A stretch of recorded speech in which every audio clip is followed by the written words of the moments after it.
വെള്ളാപ്പള്ളി നടേശൻ്റെ അഭിപ്രായം കുറച്ച് കാലമായിട്ട് ഈ പല അഭിപ്രായങ്ങളും യാഥാർത്ഥ്യങ്ങളുമായിട്ട് തീരെ പൊരുത്തപ്പെടാത്ത വിധത്തിലുള്ള അഭിപ്രായങ്ങൾ അദ്ദേഹം ആരെയൊക്കെയോ തൃപ്തിപ്പെടുത്താൻ വേണ്ടിയിട്ട് ധാരാളമായിട്ട് ഉന്നയിച്ചുകൊണ്ടിരിക്കുന്ന ഒരു നാളുകളാണ്. അതുകൊണ്ട് അത് വലിയ കാര്യമായിട്ട് എടുക്കേണ്ടതായിട്ടില്ല. അദ്ദേഹം എപ്പോൾ പറയുന്നതും അവസരത്തിനൊത്ത് എന്തെങ്കിലുമൊക്കെ പറയുക എന്നുള്ളതിനപ്പുറത്തേക്ക് അത് ഈഴവ സമുദായത്തെയോ അതല്ലെങ്കിൽ പൊതുസമൂഹത്തെയോ ഏറെ സ്വാധീനിക്കാൻ പോകുന്ന അഭിപ്രായമാണെന്നും എനിക്ക് തോന്നുന്നില്ല. LDF ഗവൺമെൻറ്റിനെ സംബന്ധിച്ചിടത്തോളം ഇത് വളരെ ശക്തമായിട്ട് ബാധിച്ചിട്ടുണ്ട്.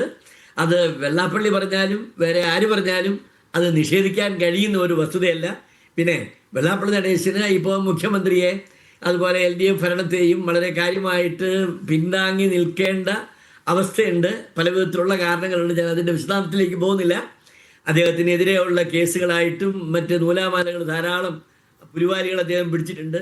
അതിൽ നിന്നൊക്കെ അദ്ദേഹത്തെ രക്ഷപ്പെടുത്തിക്കൊണ്ടിരിക്കുന്നത് മുഖ്യമന്ത്രിയും അദ്ദേഹത്തോട് ചേർന്ന് നിൽക്കുന്ന അധികാര കേന്ദ്രങ്ങളും ഒക്കെയാണെന്നുള്ള വിവരം ഇവിടെ എല്ലാവർക്കും അറിയാം.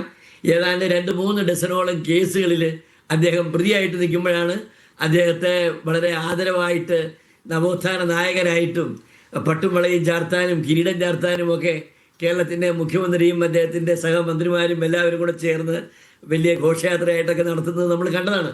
അപ്പോൾ അതുകൊണ്ട് അദ്ദേഹത്തിൻ്റെ അഭിപ്രായം ഈ വിഷയത്തിൽ തീരെ പ്രസക്തമാണെന്ന് എനിക്ക് തോന്നുന്നില്ല.